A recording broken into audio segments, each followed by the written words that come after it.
So happy Dashera, everybody, and welcome this morning to the CPP Con session. I am Ankur Satle. I am a C++ evangelist and enthusiast based in Pune, and thank you very much for joining the session. CPP India aims to bring together the Indian community to facilitate sharing, learning, and expansion of their C++ knowledge of the community. And it is a platform to discuss, share, showcase your C++ work, and seek and provide guidance for C++ related topics. So do join us on cppindia.co.in if you haven't already. Join our Discord server, follow us on LinkedIn, Twitter, Facebook. You will easily be able to look us up and contact us for any assistance. We organize a session every alternate Saturday on topics as per community feedback and direction. So you will receive a feedback form at the end.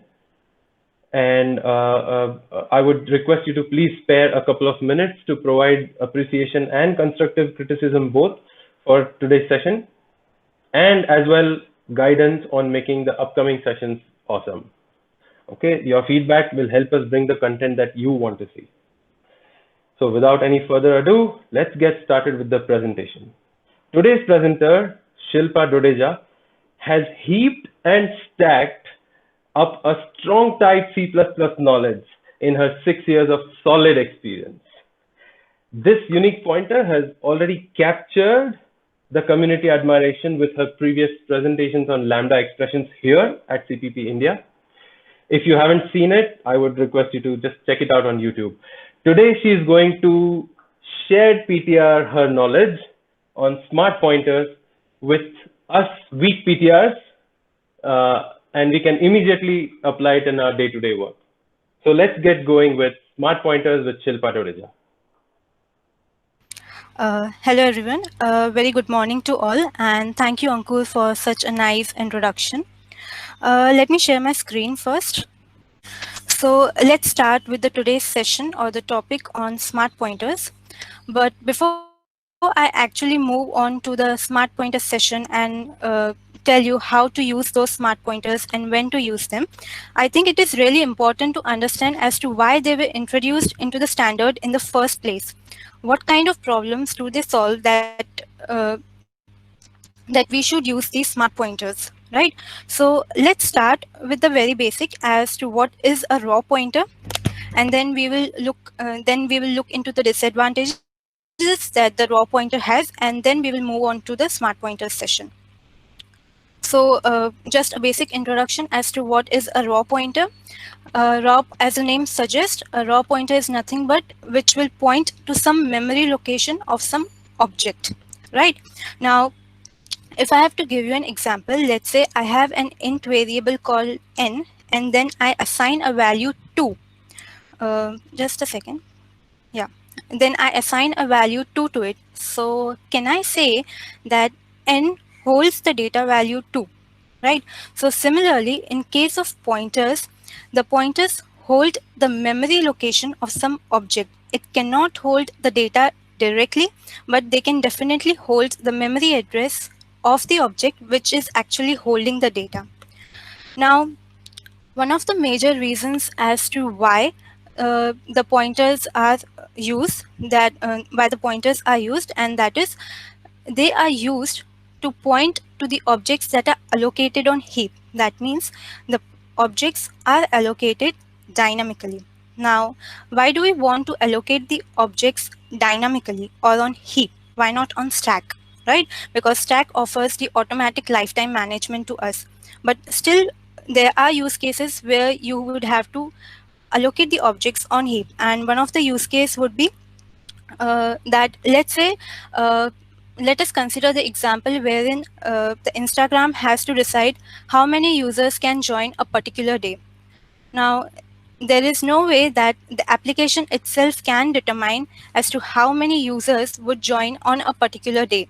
There is no fixed memory limit to it, right? Even if the application does decide to allocate some 100 million objects, 100 million, 100 MB to it, but still it wouldn't be sufficient because the number of users can actually increase or can actually join much more on that particular day. So that is why we use the pointers, so that we can point to the objects that are allocated on heap. Now, one of the disadvantage of using the heap memory is that it becomes the developer's responsibility to allocate and destroy the memory. This memory is not auto-managed for us. So in C++, we allocate the memory using the new operator, and we deallocate the memory using, or we destroy the object using the delete operator. And as I mentioned before, a pointer is just a mechanism to indirectly reference the data, right? So if I am able to point to this heap object with the help of this pointer, I can actually access the data that is there inside the object. Okay. Now let's have a look at the disadvantages that that raw pointers offers to us, and then we will see how we can solve them. So here I have a class called entity, which has an int variable as its data member, and I have a foo function over here. Now this foo function is very basic. It tries to allocate some memory for this entity object, and this new object is being referenced by the pointer called e. Now, depending on whether the validation succeeds or not for the object, it does different things. So let's consider the first case when the validation is not successful. I think there's a typo over here. This actually means the validation is not successful, then we should return it from here. So as I said before, it is the onus is on the developer to destroy the memory that has been allocated. But in this situation, we aren't doing that. The program isn't doing that. So we are observing something called memory leak issue over here. Memory leak is nothing but when the object that is no longer in use, the memory of the object that is no longer in use is not freed. Okay, so now if this foo function is called only once in the lifetime, in the entire lifetime of the program, then the program might just run fine. The program, yes, there will be a memory leak in the program, but the program will work normally as it should. But what if this foo function is getting repeatedly called, and every time the validation of this new object that has been created fails, then what will happen? Then we will experience something like this. Now, I hope some of you must have recognized this error if you have ever played the game. So the error says that it is out of memory. So what happened is that the program is continuously asking for some memory, and then it is not freeing up those memory, right? And it will come to a point when the OS will not be able to provide you with any memory to the program. So in that case, the program just might crash. Okay, so this was the first case when the validation is not successful. Now, what if the validation is successful? So let's have a look at that. So if the validation is successful, we will come over here. We are trying to access some data member of the object, and then after executing some instructions, we are deleting we are freeing up the memory for the object. So at this point, a decision is made that this object is no longer needed inside the foo function. So hence we are using the delete operator to free up the memory. But if you will see, after executing some more instructions, then it is again, the pointer is again trying to access the data member of the object that has already been freed up. So in this case, what we are experiencing is something called dangling pointer issue. Now, a dangling pointer is nothing but when a pointer still refers to the object, and then we are trying to access that object despite it being deleted or destroyed. So these are the two main pitfalls that we face when we are trying to manually manage the memory of the heap objects. There are two more issues with the pointers, and those are related to the pointer declarations, right? So let's have a look at them. So first thing is, when the pointer declaration doesn't really tell us whether the pointer is pointing to a single object or the pointer is pointing to an multiple objects, that means the array of objects. Now, this distinction is really important because depending on the number of objects that the pointer is pointing to, there are different ways to delete the memory. So, if the pointer is pointing to a single object, then we are supposed to use the normal delete operator. And if the pointer is pointing to multiple objects, like array of objects, then in that case, I have to use the array version of the delete operator, right? So let's say if the pointer is pointing to array of objects, and then the program uses the single version of the delete operator, which is used to destroy only the single object, then again we will face the memory leak issue over here, because in this case only the first object that is in the array will be destroyed, and the rest of the int memory objects won't be destroyed. Now consider another case. Let's say a pointer is pointing to a single object, and then for some reason we decide to use this array version of the delete operator. Then what will happen? Again, the program will exhibit the undefined behavior, and if you are lucky, it will crash on your system, and if it's not your day, then as it happens, it will crash on the client system. Then we have then another issue that is related to the pointer declaration is to do with the ownership issue. So let's say a pointer is managing this resource. Now I can copy this e pointer to another pointer called f. Now the reason to do this are many. Let's say you want to pass this pointer to another function, and so on and so forth, right? So, but in this case, who is actually owning the object and who is supposed to delete the object? Owning means only that pointer should be able to destroy the object. Another pointer has no right over it. But what if the pointer f also decides that no, I am destroying this object? So what will happen? E will also destroy it, E will also try to destroy it, F will also try to destroy it. So in this case, again, we will be exhibiting the undefined behavior. I mean, the program will be exhibiting the undefined behavior over here. So if I have to summarize all the issues that we have seen so far, that is the memory leak issue, the dangling pointer issue, and the ownership issue, then I can safely say that dynamic memory and management using the raw pointer is error prone, since it is left up to the developer to keep the track of the lifetime of the object and make sure it is destroyed only once, and it should be destroyed only when it is no longer needed, right? So now obviously we have come to the smart pointer session, and so far we have seen what are the disadvantages of the raw pointers.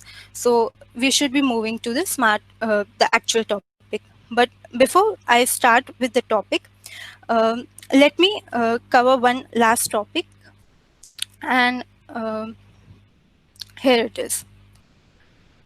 So I have rewritten this foo function, right? And if the validation is not successful, there is a missing not over here. If the validation is not successful, it destroys the object and then it returns from this function. If the validation is successful, then the object is printed, and then we are safely deleting the object. We are safely destroying the object.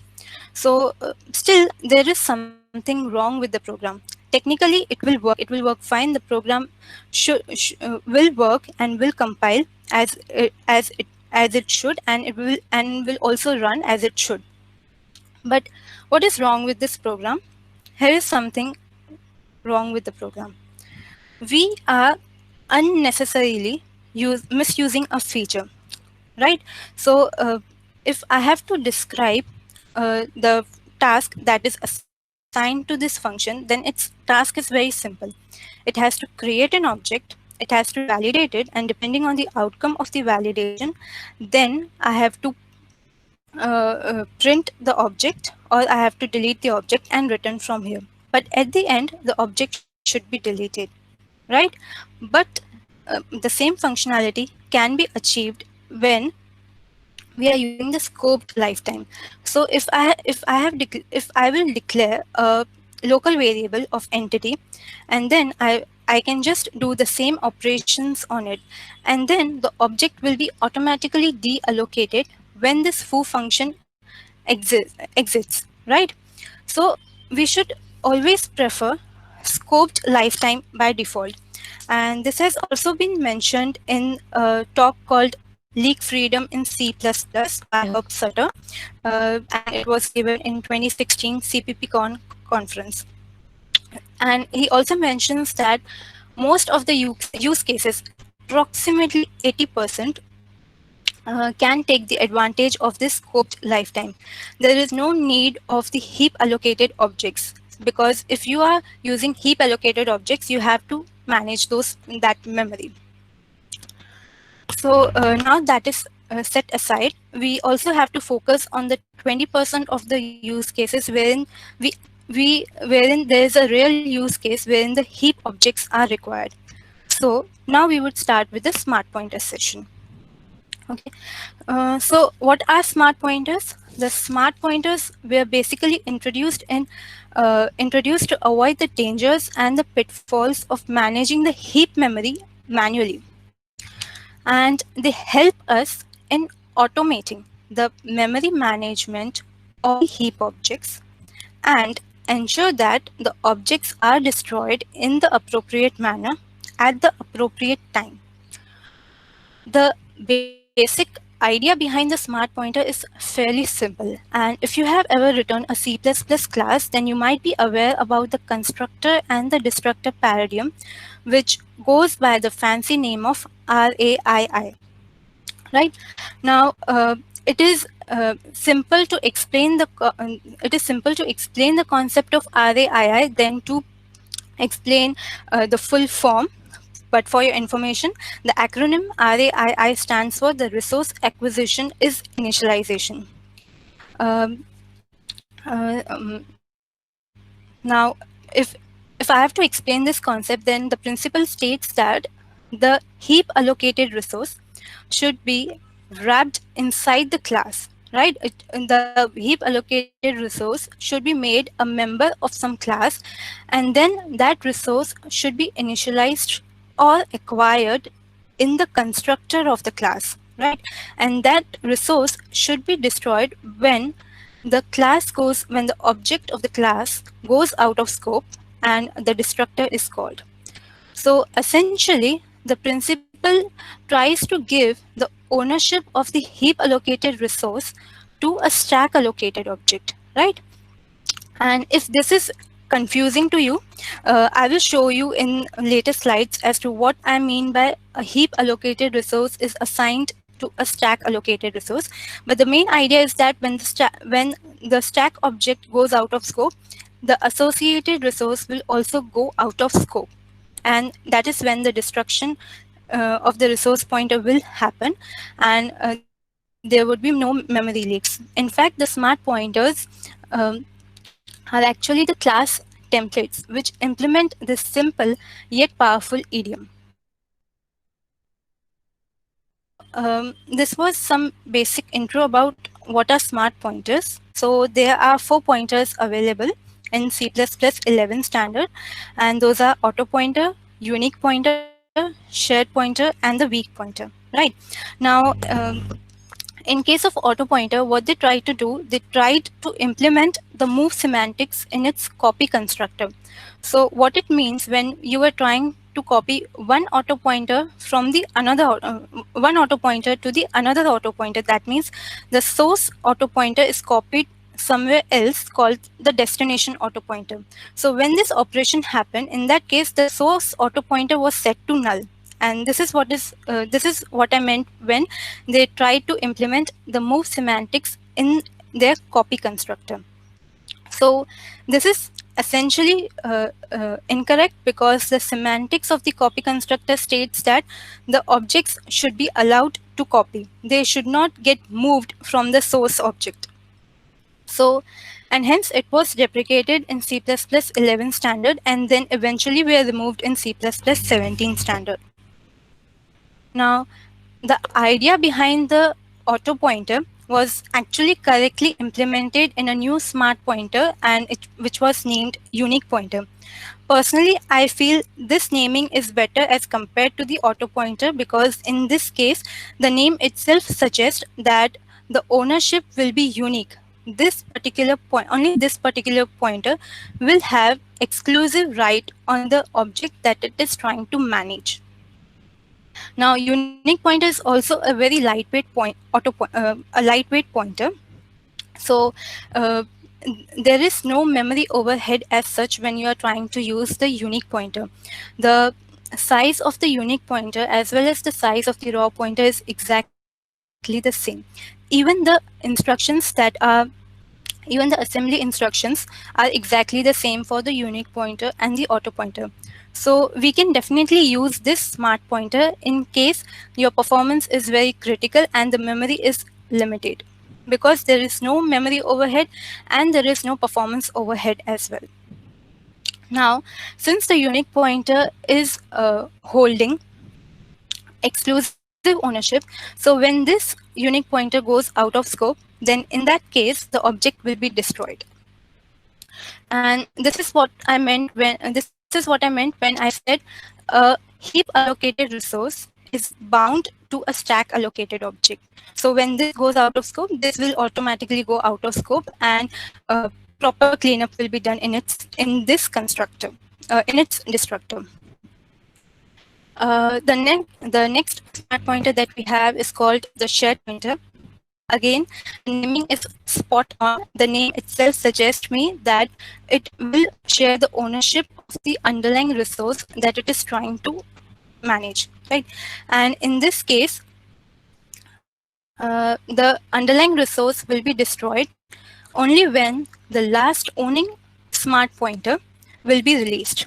I will try to explain this point with the help of examples. So even if you are confused right now, let's wait for a couple of more slides.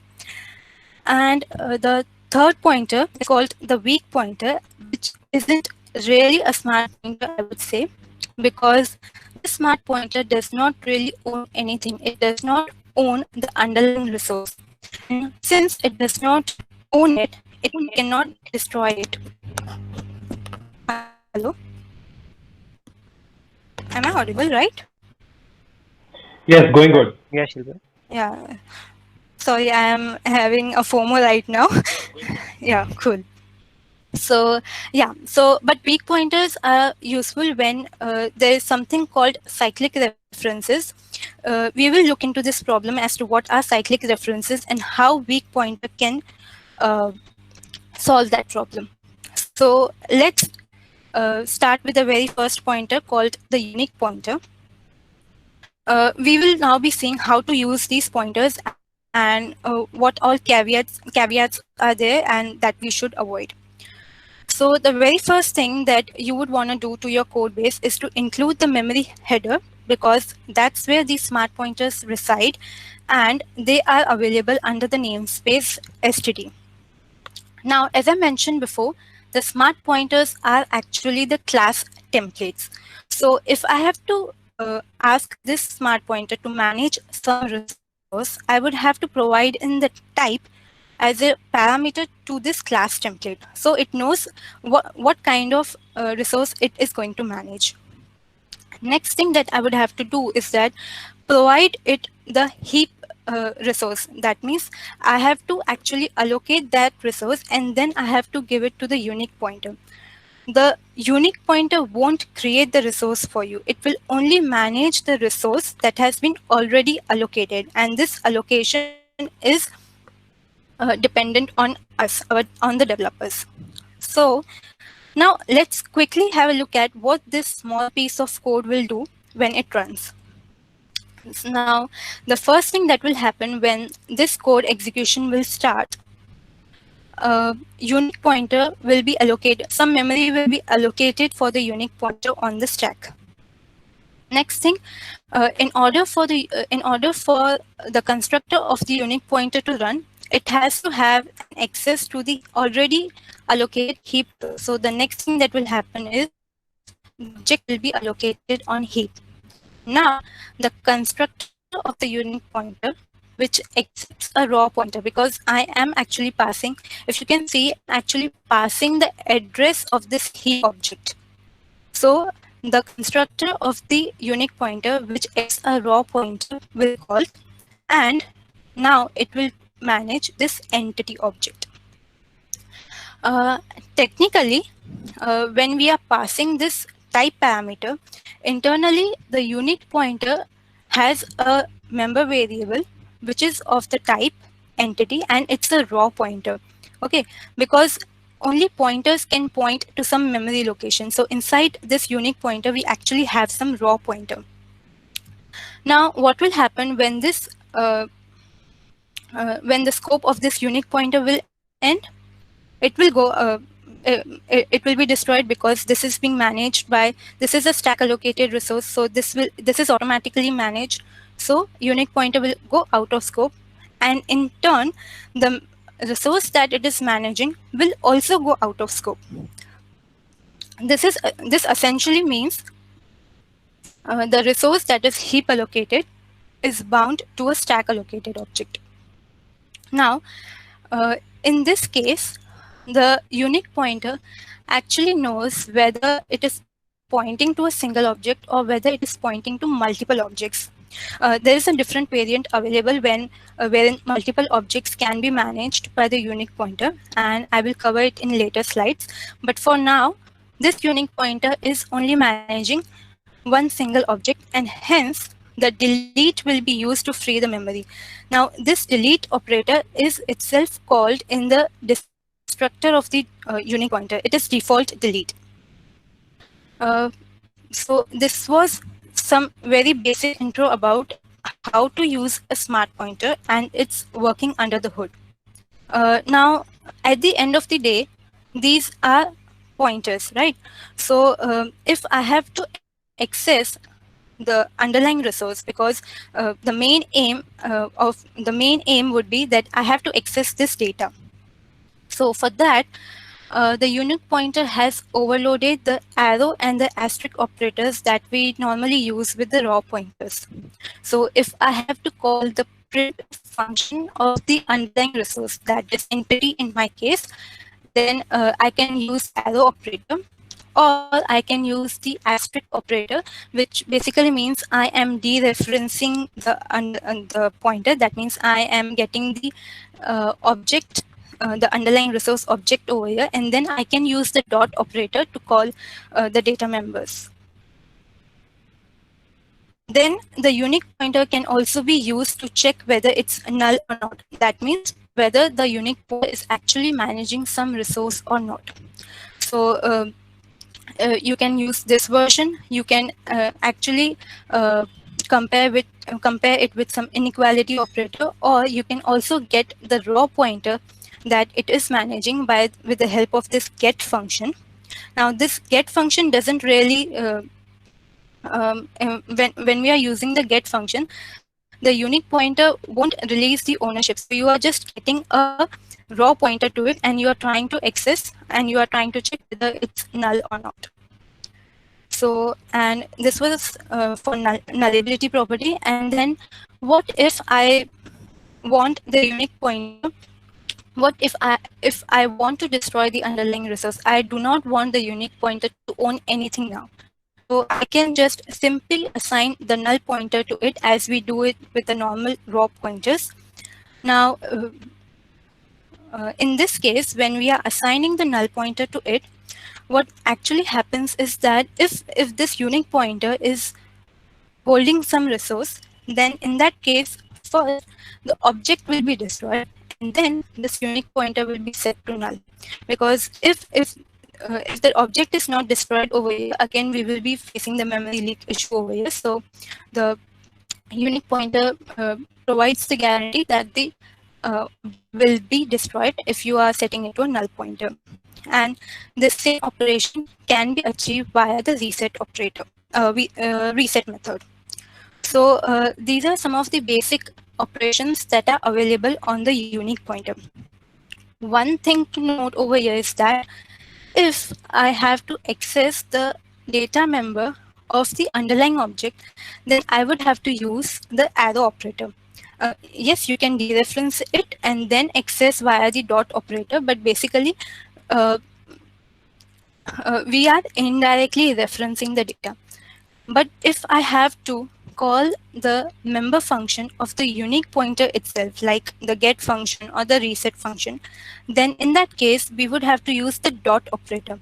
So be very careful as to which function you are trying to call and which function you would like to call. So these are not the only operations available, but these are some of the useful ones. Now, as I said before, unique pointer holds the exclusive ownership to the underlying object, and it's really important to understand how this enforcement is done via the unique pointer or in the unique pointer. So to give you an example, let's say I have a unique pointer which is managing some object. Now if I try to copy this unique pointer to another unique pointer, then it will throw some compiler error. Um, since it is a compiler error, your program will anyways not compile, but I think it is really important to understand over here as to how this is possible. So technically, the copy constructor of the unique pointer is deleted, and hence the compiler will give you some error.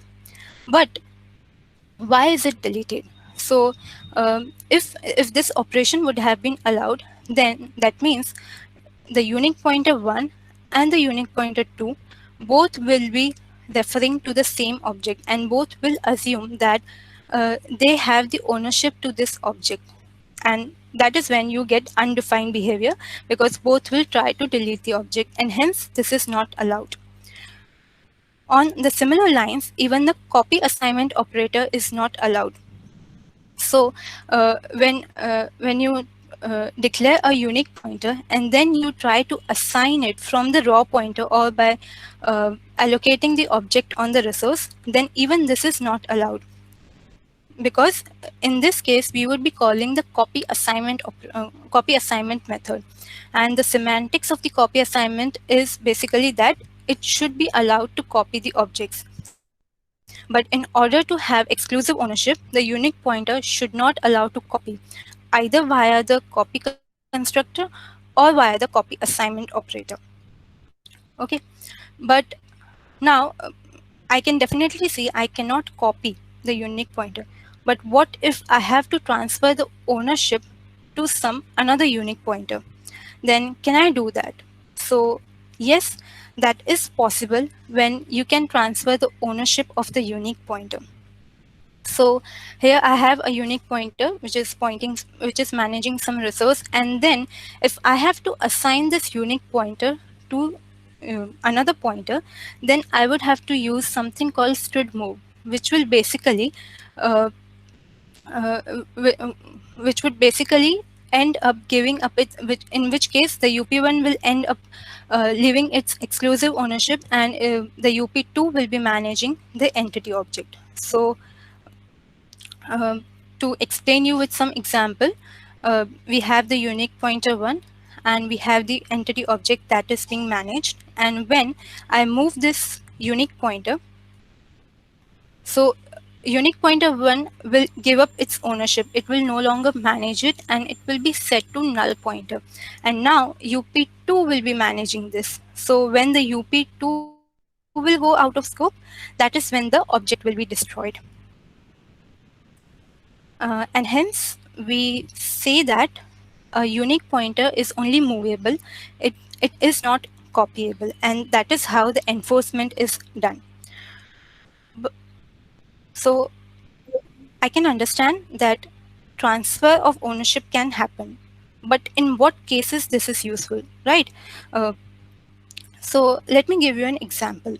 So let's say I have a container called std vector and it is managing the unique pointers to it. Okay. Now, in this container, I am trying to push back a unique pointer that I have just created. But you can't do it. It's a compile time error. Why? Because again, in this case, if this would have been allowed, then this means the copy constructor would have allowed this operation. But as we all know, the copy constructor is deleted. In this case as well, even if you are trying to push back using by directly allocating the resource on object and then pushing it back in the vector, even this is not allowed because this operation would have been the copy assignment operator, which is deleted or not allowed in case of unique pointers.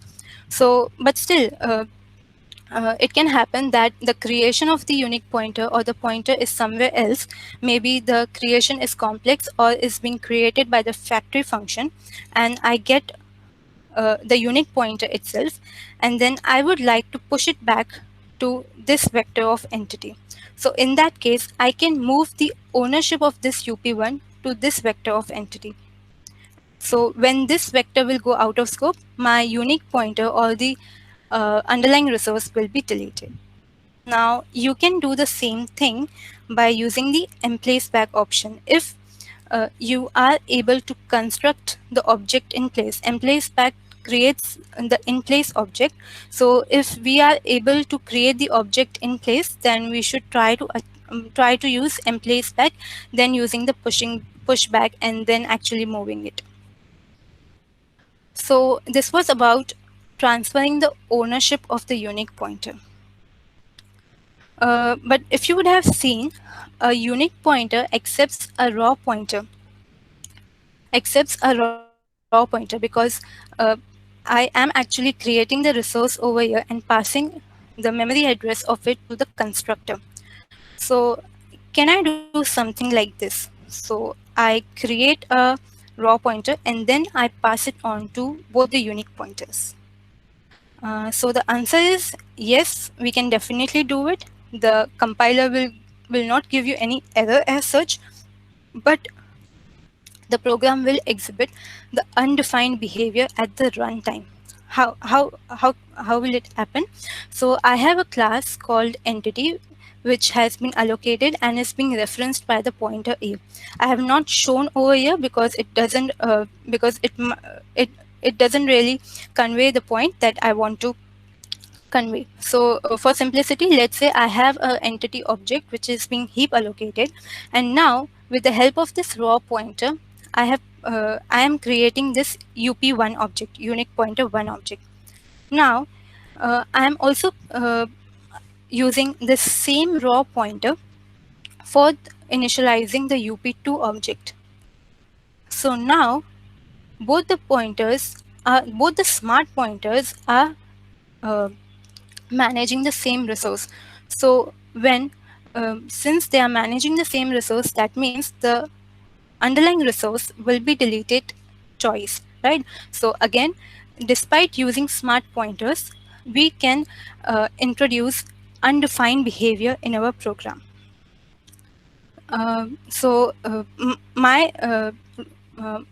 My advice would be to never mix the raw pointers and the initialization of the unique pointer. So either you instantiate the resource and assign it and assign this resource to the unique pointer ASAP, or you can actually make use of the utility function called makeUnique. In this case, the makeUnique will actually allocate the resource on the heap, and then it will also create the unique pointer, and it will also and then it will return this unique pointer, and then ultimately our UP1 object will be managing. Now in this case, there is no copy happening over here, and this is because of something called return value optimization, RVO, which basically states that if a function is returning a temporary value, then the compiler is allowed to skip or elide the copy or the move operation and create the object in place.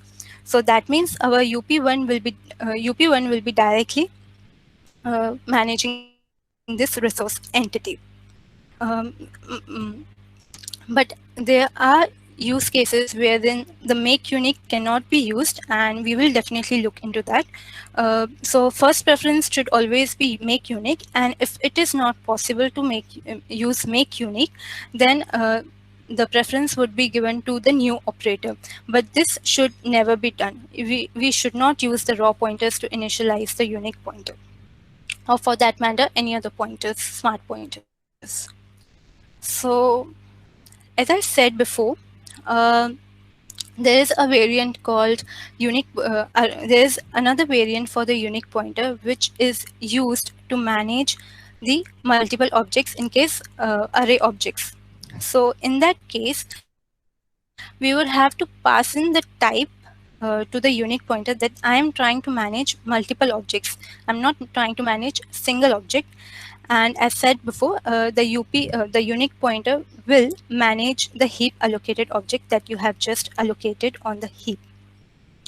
We can also make use of the make unique utility function. It is also available for this variant.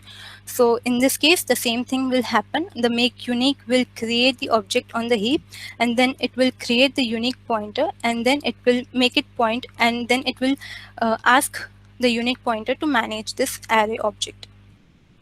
Now, since the unique pointer is managing the array object, the unique pointer would have to use the delete operator that is used to delete multiple objects, and it is by default done. We don't have to specify anything as such, but this is just for the information that internally the unique pointer actually uses this operator. And also, one extra thing I would say that is available in case the array objects are being managed by the unique pointer, that the indexing operator is also available. So if I have to access this element, then I can simply say up1 2, then it will return this 4.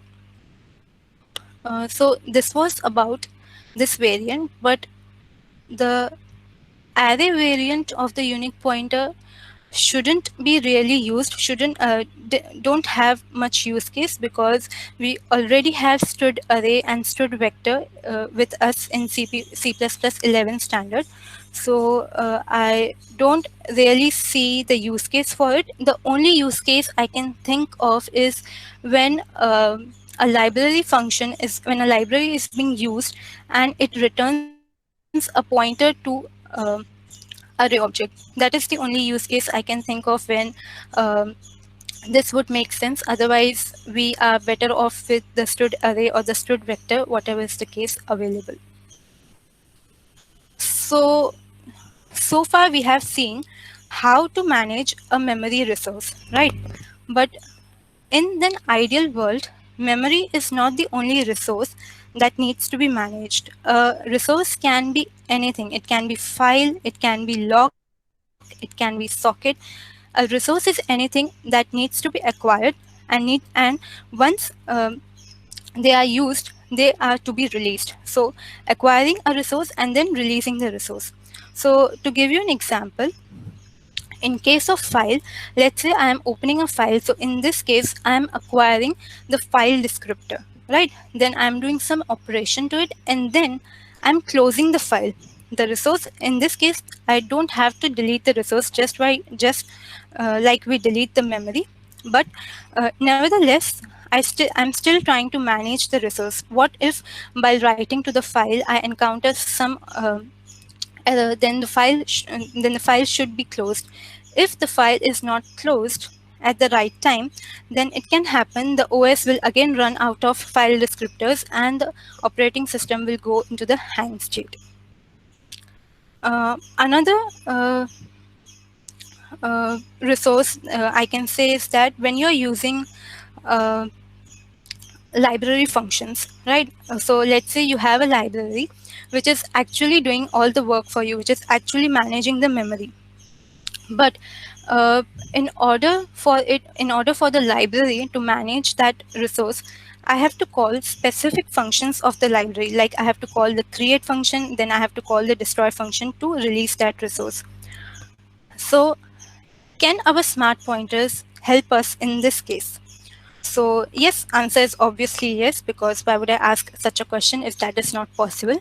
So let's quickly have a look at how can we do that. So we can do that by using something called custom deleters. So custom deleters are basically that instead of using the default delete operation, when the unique pointer goes out of scope, my custom deleter should be called. So let's quickly have a look at this example. I have a library in which I would have to call the create operation or the create method, and it would return the raw pointer. Then uh, when the resource should be released, then the library function called destroy should be called, which would accept a raw pointer again, because it is giving us the raw pointer. It will expect us to give that raw pointer again. So, and the way to do that is, as I mentioned before, is by using the custom deleter. Now the unique pointer in its type actually optionally takes the type of the custom deleter. So if I am providing the type of the custom deleter over here, the unique pointer will call our custom deleter. Now this custom deleter can be anything. It can be a function object, it can be a lambda, it can be a function pointer. Anything that is callable can be passed in over here. Remember that uh, in the type, we have to pass in the type. We don't have to pass the actual uh, object over here. We have to pass in the type. So to give you a basic example, I have declared a function object over here. Function object is nothing but when a call operator is overloaded. Okay, and when this call operator is overloaded, I am calling the required library function that is supposed to be called. And since unique pointer accepts accepts a raw pointer, this is where actually the beauty of the unique pointer shines, because I can use the library functions or the libraries which have been written long before, and I still want to use them, because why do you want to do the rework when a library is already doing it for you? So the only problem with that is they are returning a raw pointer, and which is solved, and this problem is solved because the unique pointer constructor actually takes in a raw pointer. So this is how the memory layout will look. So when we are creating, when we call the create function of the library, it will create the resource on the heap, and then this heap resource will be managed by the unique pointer, because there is a pointer to it. And the unique pointer will also have additionally something called a function pointer, which will point to our custom deleter. Now I would also like to show you how to write custom deleters with the lambda functions, because it's a bit tricky and it's a bit different than we are used to. So here I have defined the lambda. Here I have defined the lambda deleter, and it does the same thing as our previous function object. But in this case, I cannot really determine what is the type of the lambda, because I don't specify what is the type. I use the auto variable. Why? Because the type of the lambdas is determined by the compiler itself, and every compiler has its own version as to how to define its type. But the unique pointer expects us to provide the type in this template parameter. So we can use something called decal type. So decal type basically provides you what the type of that variable is. So if I have to say int n, and then I say decal type of n, then decal type would just return that it is an int. The type of the n variable is int. So I can use that functionality over here. So when I say decal type of lambda, so when this object, when this source code will be compiled, the compiler will actually generate a type for it, and then it will be replaced over here. One more thing to notice over here is that I have passed the lambda deleter, or I have called the lambda deleter and passed in as an argument to the constructor of the unique pointer. If I go back to my previous example, I am not really passing it over here, but I am passing it in this situation. So this has to do with something called whether your object is default constructible or not. So the function objects are default constructible. What do I mean by that? If you have ever written a struct and if you don't provide any constructor for it, the compiler implicitly generates, right? So that is what is meant by default constructible. And even if I don't pass in over here, automatically this object will be created and will be passed to the and will be implicitly passed to the unique pointer constructor. In this case, in lambda's case, the lambdas are not default constructible.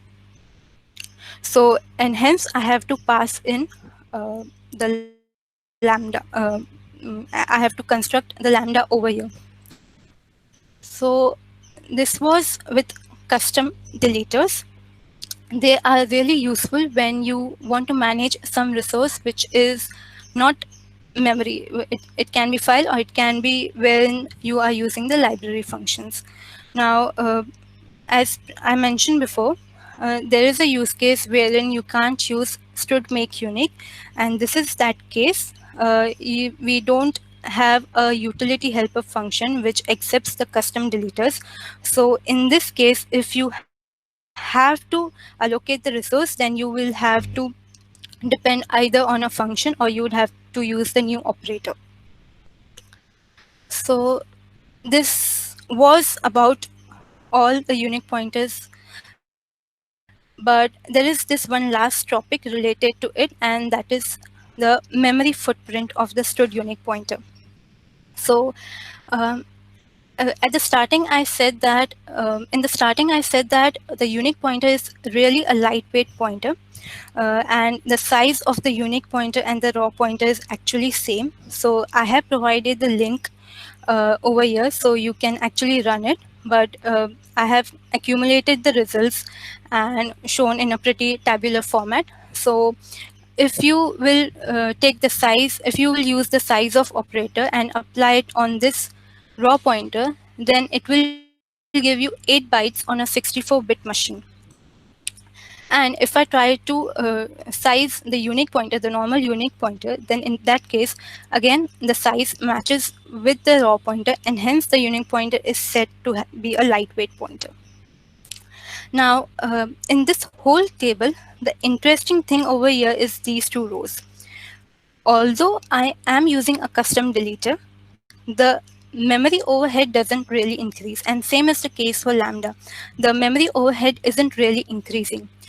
And this has to do with something called empty base optimization. I wouldn't be really able to explain the technique behind it, but in one line I can say that if your derived class is inheriting from the base class which does not hold a state. So for example, in this stateless functor deleter, I was not holding any state. I have just overloaded the call operator. So if the derived class is inheriting from a base which does not hold a state, then the compiler is free to perform this technique wherein the size of the derived pointer or the size of the derived object wouldn't really increase. So if your base class is empty, does not hold any state, the size of the derived pointer won't really change. So in both of these cases, empty base optimization technique has been done by the compiler, and almost all the compilers do perform this technique. Now, if I would be using a function pointer, if I would be passing a function pointer to this, then in this case, you can clearly see the unique pointer is actually holding two pointers to it. One is pointing to the actual entity object, and one will point to the actual function. So in this case, as expected, the memory overhead will increase, and it will be twice that of the raw pointer. And the most disappointing performance is by std function. In this case, in my results, this unique pointer consumed about 5 times more memory as compared to the raw pointer. So this has to do with something wherein the unique pointer does a lot of tracking, and stored function is a really bulky function, if I may say, because as you can see, the pointer, the memory overhead has really increased by 5 times that of the raw pointer. So this was all about the unique pointers. And given a chance, when you have to select between the unique pointer, the shared pointer, and the weak pointer, then the unique pointer should be the one you should be you should be using, because it will solve, out of those 20% use cases, it will solve most of the use cases. What are the questions? Can you repeat? I guess if you just go a slide before this. Yeah. Yeah, here the question was whether it should be return destroy E on that third line. So I guess the return is not mandatory. If you don't return, it becomes void. Is that how Yeah. you see it also? Yeah. So if I can show you this example, over here I have written the void. So this destroy function doesn't really return anything. So if it is not really returning anything, it wouldn't make sense to return from this functor Yes. object or from this lambda object as such. So even if you write return there, it would not change anything. It is okay to write return there, and it is okay to not write it also. This lambda is not returning anything. It is a No, void this return. lambda is Okay. not returning anything. It's Perfect. void. Was there any other question, Dheeraj? I don't see in chat section. If anyone have any question, please ask here related to unique pointer.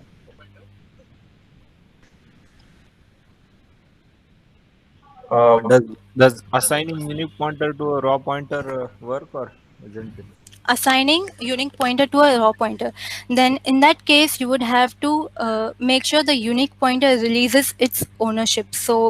Uh, so let's say I have a raw pointer entity star e is equals, and then I have a unique pointer. So I would have to call up1 dot release method. So when you call the release method, it would give up, the unique pointer would give up its ownership, and then the memory will have to be managed by the raw pointer. Unique pointer won't uh,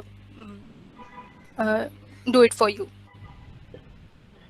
Just It to is add there, Samir, if you just do a get, you can get the raw pointer, but you're not supposed to manage its ownership, delete, yeah etc. yeah. And what? If you are sorry to cut you, Ankur. Go ahead. Yeah, if the only motive is to get, as mentioned by the Ankur, if the only motive is to get the pointer, the raw pointer, then you can use get. But uh, for some reason, if you would like that the unique pointer should give its ownership, then you would use release. Although I don't really Yeah. have a use case wherein a release would be required, but it can happen.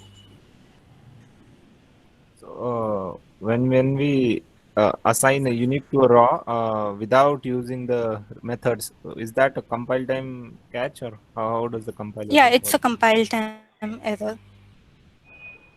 Yeah, okay. And in case, let's say you get the raw pointer using get, so at that time, like, we would have two pointers pointing to the same memory, right? The unique pointer as well as the raw. So what if the raw pointer deletes it without the unique pointer doing the things, like it does some Yeah, that's why the rule of the thumb is never mix raw pointer and the unique pointers. You should never really use the raw pointers to initialize the unique pointers, because as you said, if the raw pointer tries to delete that object, then in that case again the undefined behavior will be exhibited by the program. Okay, thank you. So it's okay to just get it and use it, but don't think you have ownership unless you Yeah. release it from the unique pointer. Yeah, Is there a exactly. case wherein like there is a real need for intermixing these two pointers?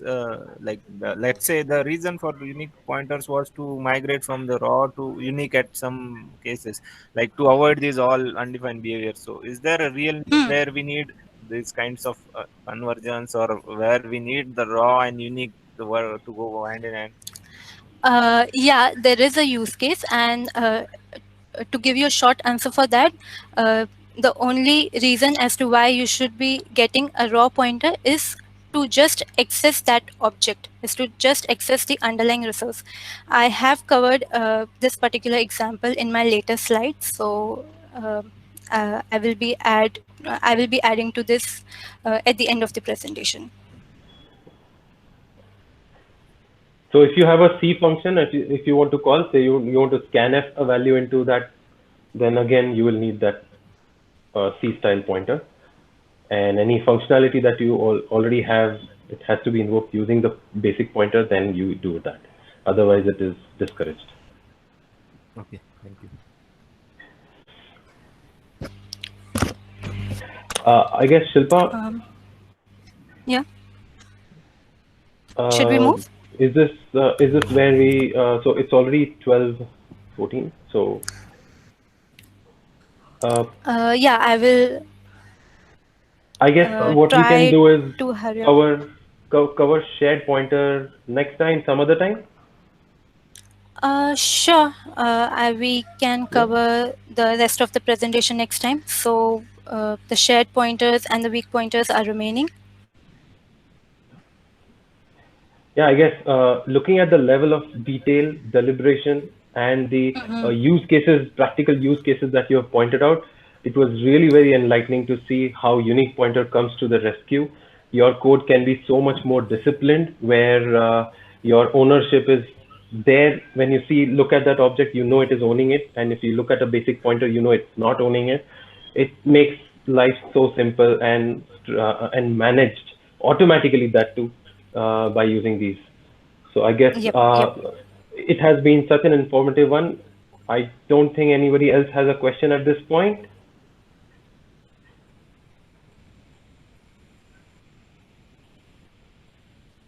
And you went into such great detail that we would love to come back to the shared pointer and the weak pointers anytime next when you can. So guys, Yeah, just sure. stay tuned, and thank you very much, Shilpa, for doing such a great job of presenting this concept with such great ease, and we can directly start applying that in everything that we do. Yeah. Thank you. So guys, there is a feedback form posted in the chat here, and we would request each one of you, please, to take just 2 minutes and just go through, just provide your quick answers. It takes 2 minutes. It'll be very helpful for us to streamline the next session.